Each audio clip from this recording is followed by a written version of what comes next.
கொட்டகையின் ஆந்தைகள் இருண்ட கண்களால் ஒட்டுமொத்தமாக வெளிர்.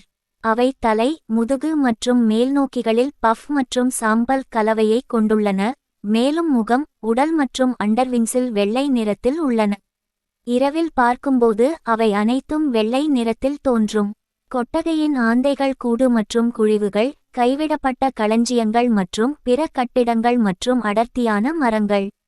கொட்டகையின் ஆந்தை திறந்த பகுதிகள், வன விளிம்புகள் மற்றும் தீர்வு, விவசாய நிலங்கள் மற்றும் நகரங்களில் வசிக்கிறது. இதற்கு வேட்டையாட திறந்த நிலங்களைக் கொண்ட பகுதிகள் தேவை. கொட்டகையின் ஆந்தை பெரும்பாலும் மரத்தின் துவாரங்கள், குன்றுகளில் பிளவுகள் அல்லது ஆற்றங்கரைகளில் நிறுத்தப்படுவதை காணலாம்.